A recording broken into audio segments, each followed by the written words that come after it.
He is the fighter formerly known as Deion Savage, now with his Islam name, Shujaa El Amin. Welcome to the show, champ. It's an honor to have you on here. Oh, what's going on, y'all? It's a pleasure and honor to be on here. Let me tell you something, man. I had the opportunity a few weeks ago during Floyd Mayweather's camp. You know, it was fresh off of a fight. You know, it was a robbery. You in Philadelphia against Enos. And, you know, I spoke to you there, and it was actually one of those things you felt good about. You know, you were like, you know what? I knew that was BS.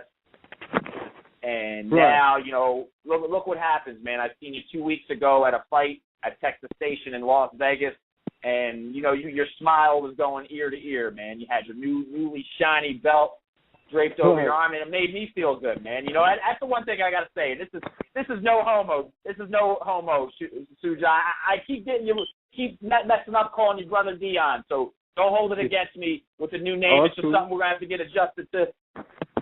You know, you're always someone, you see that smile, you just make others feel good about it. But, man, honest to God, congratulations, man, on your victory.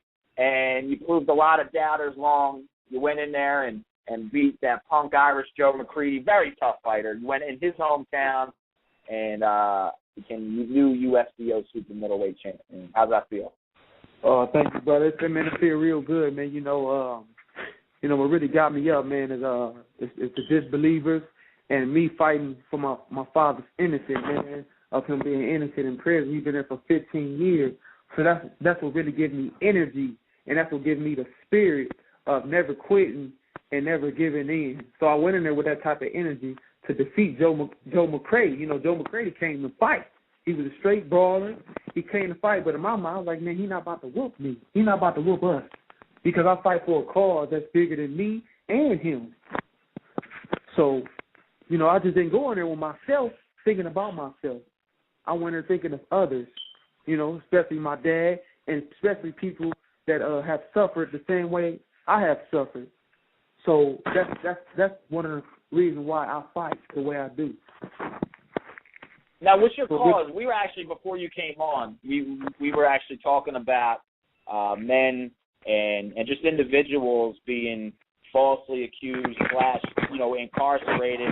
And for one, your cause is fighting for your father. You mentioned 15 years he's been incarcerated for a crime he didn't commit. And, you know, that's me following you on Facebook. I do read a lot of the statements you make, and I know you're very passionate. I mean, it's your father.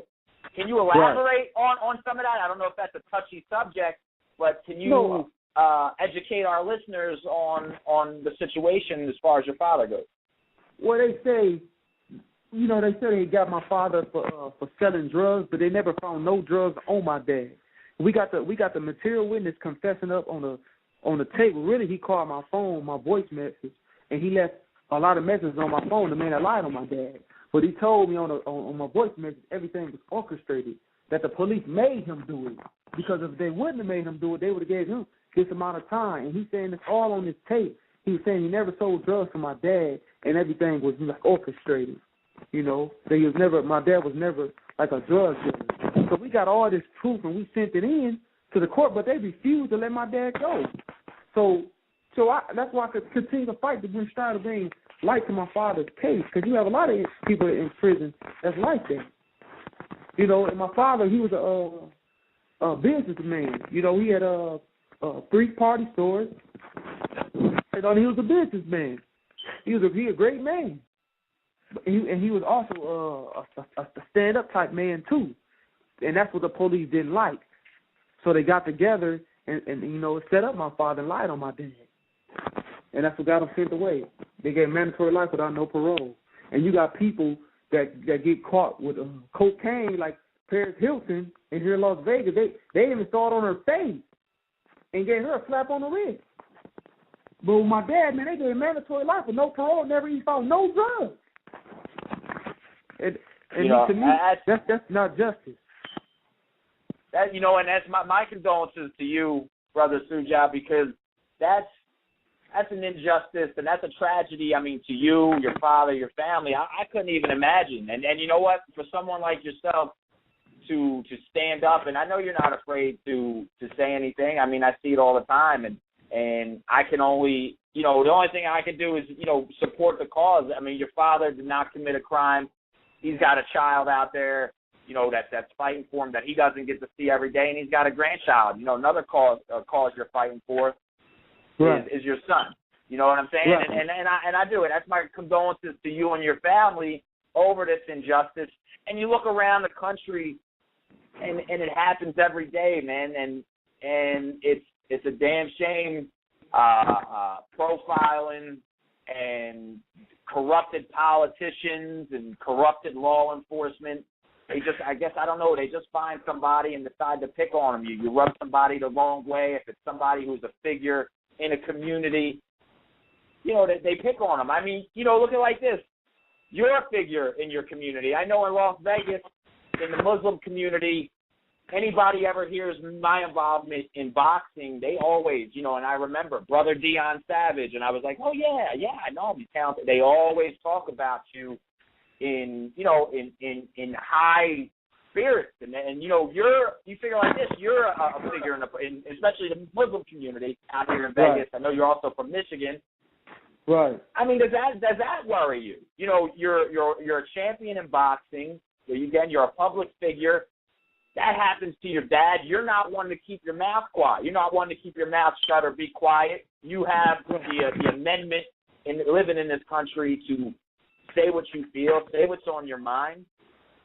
Do you feel that and I'm not trying to bring anything to pass, but do you ever feel that could potentially happen to you because of your stature? Well, it's a possibility. Jesus says in the Bible, basically, he is saying that, if you follow me, you will be persecuted. You will be mocked if you follow me. So those who say they follow Jesus and they're not being persecuted or being mocked like him, then they need to check who they're following. Because in this country, this is supposed to be a Judeo-Christian country, and a Christian only means one who's Christianized into the oneness of God. A Muslim only means one who submits to God, one who obeys God. So a real Christian is a Muslim, and a real Muslim is a Christian based on principles. So if I'm persecuted and mocked, I'm following the right man. So I don't have no shame in that. So, because I'm a man that stands on truth, and I'm a follow truth. I don't care if you call it dog doo-doo. I'm going to follow it because it's the truth, and I'm going to stand on it. So I don't care, what happened to me. If it happened, then that means it's God's will. And I'm going to tell you like this, I know you have a goal in boxing. I mean, first and foremost, your goal is to be a family man. But I know in boxing, you picked up the USBO title. Up next, I know for you in the immediate future is grabbing that illustrious world title. I was wondering, that's because of where you're at. Have you ever thought of a future in politics? And I'm not talking like the dirty, corrupted politics, but a type of politician to actually make a difference and help change some of the corruption that's going on in our society once your boxing career. Well, I'm doing that right now. That's part of my mission.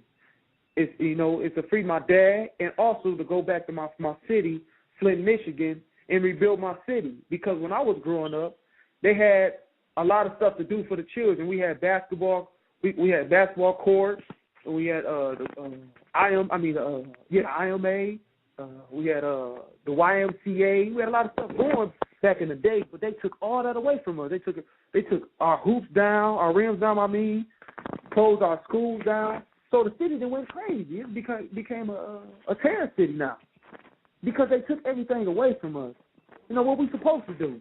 The children don't got nothing to do after school. They go hang out on the block because there's nothing else to do. So that's another reason why I fight, because I want to invest back into my community because I love where I come from, and I know the people are good people. They just need an opportunity like I got. But I went out and got my opportunity. So that's one of my main purposes of boxing as well. And that's one of the main reasons. I respect you as a person, and then I respect you as a fighter. It's the hurt business, as one of your mentors calls it. With this being upset, going back to your boxing career, man. I know you're enjoying the victory. What's up next, man? You back in the gym working on getting that next fight, defending the belt? Oh yeah, we was running last night and working out. I got a great team and loyal team behind me, man. I really love the team that I have. They're very loyal. Shout out to Tyrone Boone. Tyrone Boone is a beautiful coach. He's loyal and he's trustworthy. You ain't got to worry about him stabbing you in the back, turning his back on you because he's there for you. And Tyrone Boone has taught me the science and art of boxing. I don't even fight the same no more. Deion Savage is dead. Shujaa El Amin lives. And if you see me get in the ring and fight, you say, man, he's a totally different man. Because I don't fight the same no more because I fight with art and skill now, using my mind. And what we doing now, we're preparing to fight hopefully in June, but we definitely fight in July. We just fit in the belt in July. But we looking to stay busy and doing for ourselves. Doing for self is the best solution. And Shujaa El Amin, with that being said, I know you're on Twitter. I think it's still at Deion Savage on Twitter, correct? Yeah, I'm changing that soon. I'll let y'all know when I change it, but it's gonna be changed soon because they won't let me change it. So that brother's dead. And we're gonna keep the word out, let everybody know, the new change, and get that out. We're gonna send a blast at the end of the show, have everybody on that listens to the show follow you on Twitter. Also, they can find you on Facebook, and on your next fight in July, man. God willing, you do what you do best, man, and that's to impressively win. You know what I'm saying? And you got us, the ATG Radio crew. We support you. Even when you're not on the show, man, we bring you up. We bring up your name on this show. And that's where we got that respect for you, man. Keep putting out them statements, man. Keep educating, everybody. Not everybody's going to agree with you, but right. That's the one thing that I respect and I enjoy about following you is that you are not afraid to speak your mind, and it also has something to do with you're really good with your hands, and who's going to tell you not to? Am I right? Right, that's right. That's right. I know I'm not. I know I'm not. I really appreciate y'all, bro. I really do, man. And as I said, right before July, man, we just wanted to get you on here, celebrate a little bit, man, talk some politics, what's going on with you. But obviously before July, man, we want to get you when you're real nice and mean right before your fight and get an opportunity to talk about it, man. We really appreciate your time tonight, champ. Okay, brother. I appreciate y'all. And I look forward to talking to you soon. Shujaa El Amin, no more Deion Savage. Let's get rid of that. New day, man. Right. The rebirth, all right, my brother. Have a good one. Thank you. All right, there you have it. USBO super middleweight champion just joining us, Shujaa El Amin. Actually, Tim, we're going to be joined in the next couple of minutes by